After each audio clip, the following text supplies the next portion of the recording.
우리 주님 내가 여기 있사오니 나를 보내소서 찬양하겠습니다. 주님 내가 여기 있사오니 나를 보내소서.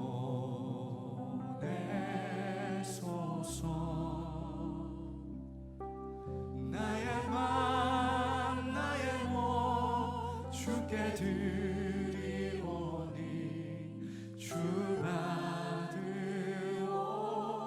받으옵소서. 주님 내가 여기 있사오니 나를 써 주소서. 가진 것 모두 다 주께 드리오니 주 받으옵소서.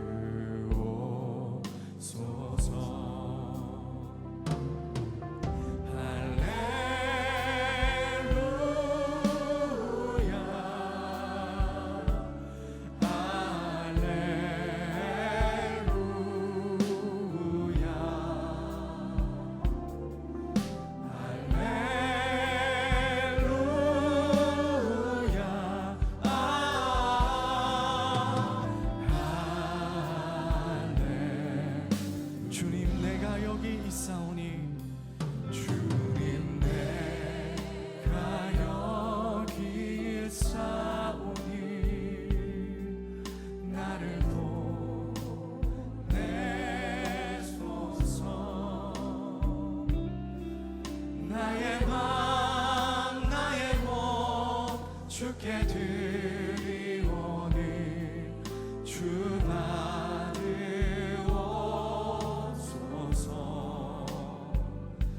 주님 내가 하나님께 예배하는 감격을 가지고 주님 우리가 이 세상 가운데로 나아가기를 원합니다. 주님 우리가 하나님 받은 구원 나에게만 하나님 국한시키지 않고 세상에 하나님 그 십자가의 사랑을 나타내며 살기를 원하오니 주님 이 시간 나를 보내소서. 주님 받아 주옵소서. 할렐루야. 우리 주님을 찬양합니다.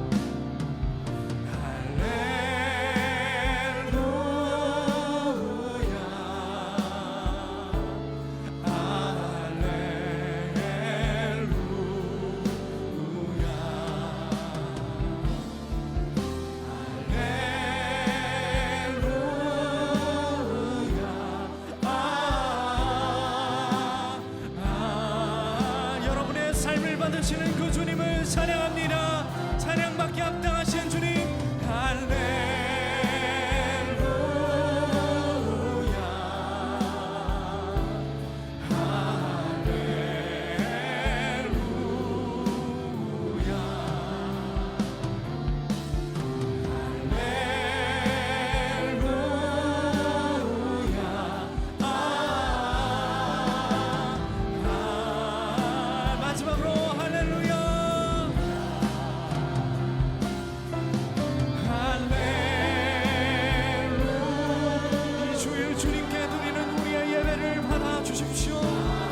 신령과 진정으로 주님께 예배하게 하여 주십시오.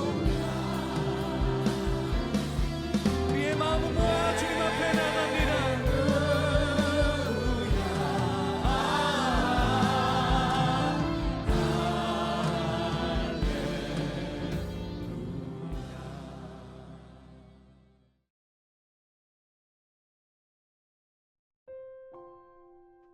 하나님의 부르심을 듣는 귀.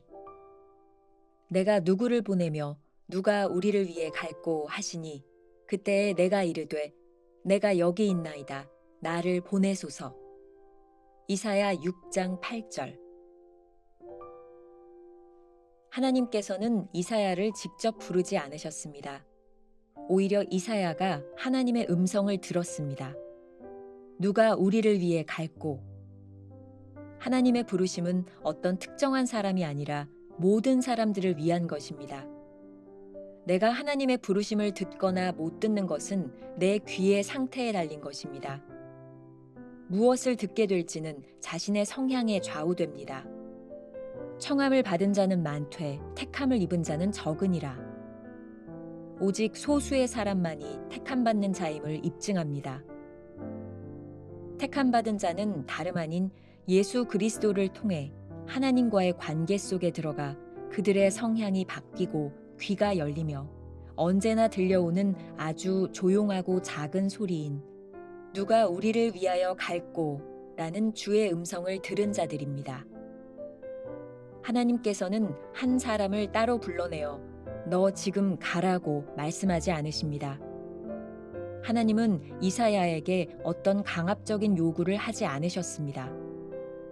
이사야는 하나님 앞에 있었으며 주의 부르심을 들었고 자신의 자유로운 의식 속에서 내가 여기 있나이다 나를 보내소서라고 말했습니다. 하나님께서 당신에게 따로 찾아와 강요하거나 부탁할 것이라는 생각을 버리십시오.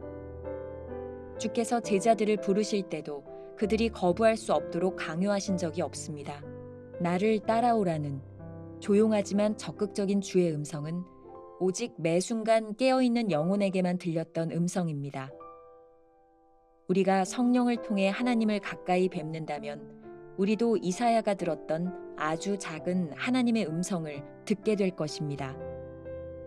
그때 우리도 완전한 자유함 가운데 내가 여기 있습니다. 나를 보내주소서 라고 말하게 될 것입니다. 김병삼 목사의 매일 만나 365 14번째 말씀을 함께 나누겠습니다. 오늘 묵상의 제목 하나님의 부르심을 듣는 귀입니다. 오늘 말씀 역시 두 개의 대지로 나누어서 이야기해 보도록 하겠습니다. 첫 번째 대지 부르심을 듣는 귀입니다. 오늘 말씀은 아주 흥미로운 챔버스의 성경을 보는 관점이 소개되어 있습니다. 흥미롭습니다. 이사야 6장은 흔히 이사야의 소명장으로 알려져 있는데 하나님이 이사야를 부르신 것이 아니라 이사야가 하나님의 음성을 들었다. 챔버스는 이렇게 해석하고 있습니다. 이러한 해석은 이런 결과를 도출해냅니다. 하나님은 어떤 특별한 사람을 부르시는 것이 아니라 우리의 귀가 열려 있을 때 하나님의 부르심을 들을 수 있다는 관점입니다. 오늘 묵상글에 있는 챔버스의 글을 소개합니다. 무엇을 듣게 될지는 자신의 성향에 좌우됩니다. 청함을 받은 자는 많되 택함을 입은 자는 적으니라. 마태복음 22장 14절. 오직 소수의 사람만이 택함 받는 자임을 입증합니다. 택함 받은 자는 다름 아닌 예수 그리스도를 통해 하나님과의 관계 속에 들어가 그들의 성향이 바뀌고 귀가 열리며 언제나 들려오는 아주 조용하고 작은 소리인 누가 우리를 위해 갈꼬라는 주의 음성을 들은 자입니다. 하나님께서는 한 사람을 따로 불러내어 너 지금 가라고 말씀하지 않습니다. 하나님은 이사야에게 어떤 강압적인 요구를 하지 않으셨습니다. 이사야는 하나님 앞에 있었으며 주의 부르심을 들었고 자신의 자유로운 의식 속에서 내가 여기 있나이다 나를 보내소서라고 말씀합니다. 챔버스의 전기를 보면 그에게 중요한 부르심의 사건이 몇 개가 있는데 그 중에 하나가 1월 5일 묵상에서 우리가 보았던 하나의 부르심입니다. 하나님께서 자신을 미술적 재능으로 부르셨다는 확신을 가지고 에딘버러에서 공부했지만 자신이 원하는 방식대로 일이 풀리지 않습니다. 그때 챔버스는 주님의 부르심을 다시 생각하게 되죠. 마지막 부르심은 1차 세계대전 한가운데서 이집트에 있는 자이툰 부대로 자신을 보내시는 하나님의 명령이었습니다. 그 부르심에 순종했을 때 그 부르심은 성취되었고 그것이 그의 마지막 부르심이었습니다. 기도의 사람 챔버스에게도 부르심을 분별하는 것이 결코 쉽지 않았습니다. 중요한 것은 하나님의 부르심을 듣는 귀도 필요하지만 그 부르심을 분별하는 지혜도 있어야 된다는 것입니다. 중요한 말씀입니다. 듣는 귀 그리고 분별하는 지혜가 필요합니다. 토마스 아켄피스는 그리스도를 본받아에서 주의 음성을 듣는 자의 복에 대해서 이렇게 말을 하고 있습니다. 내가 하나님 여호와께서 하실 말씀을 들으리니 자신의 내면에서 말씀하시는 주님의 음성을 듣고 그분의 입에서 나오는 위로의 말씀을 받는 영혼은 복이 있습니다. 내면의 것에 깊숙이 들어가고 하늘의 비밀을 알기 위해 매일 훈련함으로써 자신을 준비하는 사람은 복이 있습니다. 하나님을 위해 기쁘게 시간을 내고 세상의 모든 방해물을 떨쳐버리는 사람들은 복이 있습니다. 오늘 여러분들이 함께 생각할, 기억해야 될 김병삼 목사의 한 줄 노트. 이 세상의 많은 소리들 가운데 주님의 음성을 구별하는 사람은 복이 있습니다. 두 번째 주제입니다. 부르심은 강압적이지 않습니다. 우리가 신앙생활을 하면서 잘못 생각하는 것이 있습니다. 하나님께서 우리를 부르실 때 강압적으로 부르시거나 혹은 부탁하신다는 생각입니다. 주님은 나의 최고봉, 이 365일 묵상 가운데, 그리고 이 오스왈드 챔버스가 살아왔던 그의 사역, 그의 인생 가운데 가장 중요한 단어 하나를 딱 끄집어내라 하면 그것은 순종입니다. 오스왈드 챔버스가 고민했던 것은 내가 어떻게 하나님께 순종할까에 대한 문제였고, 이것은 결단의 문제이기도 했습니다. 부르심은 어떤 특별한 때 우리의 삶에서 들려지는 것이 아니라 그 음성을 듣는 우리들이 하나님 앞에서 우리의 삶을 결단할 때 일어나는 것입니다. 자, 오늘 묵상 챔버스의 글을 인용하도록 하겠습니다. 하나님께서 당신에게 따로 찾아와 강요하거나 부탁할 것이라는 생각을 버리십시오. 주께서 제자들을 부르실 때도 그들이 거부할 수 없도록 강요하신 적이 없습니다. 나를 따라오라는 조용하지만 적극적인 주의 음성은 오직 매 순간 깨어있는 영혼에게만 들렸던 음성입니다. 우리가 성령을 통해 하나님을 가까이 뵙는다면 우리도 이사야가 들었던 아주 작은 하나님의 음성을 듣게 될 것입니다. 그때 우리도 완전한 자유함 가운데 내가 여기 있습니다. 나를 보내주소서라고 말하게 될 것입니다. 하나님의 부르심을 듣는 귀에 대해 이야기할 때 많이 사용하는 예화가 있습니다. 여러분들도 한 번쯤은 들어보셨을 것 같아요. 한 인디언이 뉴욕에 있는 친구와 함께 마철루 빌딩 중심을 지나가고 있었습니다. 그때 인디언은 갑자기 풀벌레 소리가 난다라고 말하면서 길 옆에 있는 정원 잔디밭에서 풀벌레 한 마리를 잡아옵니다. 그러자 뉴욕에 살고 있는 이 친구는 그 인디언에게 소리를 듣는 특별한 재능이 있는 것이 아니냐라고 칭찬합니다. 그때 그 인디언은 주머니에서 동전을 꺼내더니 길에 던졌습니다. 또로로 굴러가는 소리를 듣고 길을 가던 많은 사람들이 소리가 나는 동전을 바라보게 됩니다. 그 모습을 보며 인디언이 친구에게 이렇게 말을 합니다. 나는 숲속 생활을 오래 했기 때문에 바람과 물과 새와 벌레 등 자연의 소리를 들을 수 있게 되었어. 무슨 말을 하고 싶었을까요? 사람들은 누구나 다 자기에게 익숙한 소리에 귀를 기울이고 눈길을 두기 마련입니다. 사람들은 누구나 자기가 바라고 원하는 것을 듣습니다. 하나님의 음성은 아주 미세하기 때문에 우리가 주의를 기울이지 않으면 놓칠 때가 많이 있다는 것을 기억하십시오. 열왕기상 19장에 보면 자신을 죽이려는 이세벨 왕비를 피해 부엘세바까지 도망간 선지자 엘리야의 이야기가 나옵니다. 절망 속에서 죽음을 생각하던 자신을 주의 천사가 어루만져 주자 힘을 얻어 엘리야는 호렙산을 향해 갑니다. 그리고 그때 그곳에서 엘리야는 하나님의 음성을 듣습니다. 흥미로운 것은 그가 하나님의 음성을 들을 때 성경에 이런 표현이 되어 있죠. 강한 바람이 불고 지진이 일어나고 불이 타오를 때도 하나님의 음성은 거기에 없었습니다. 그런데 세미한 음성 가운데, 세미한 소리 가운데 하나님의 음성을 듣습니다.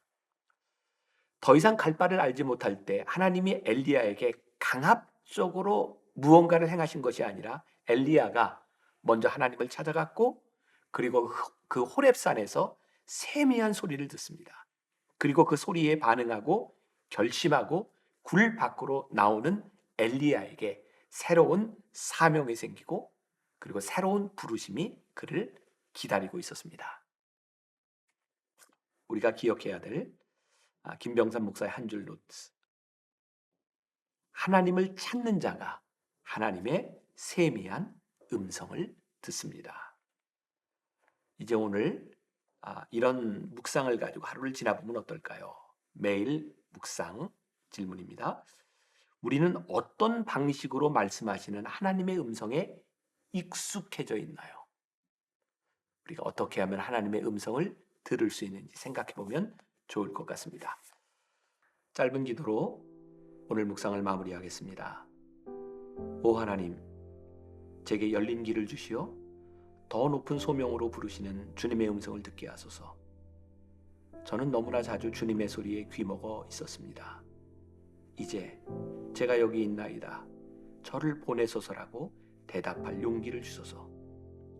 주님의 자녀 중 누구든 곤경 속에서 부르짖을 때 그 외침 속에서 주님의 음성을 들을 수 있는 열린 귀를 주시어 섬기게 하소서. 아멘.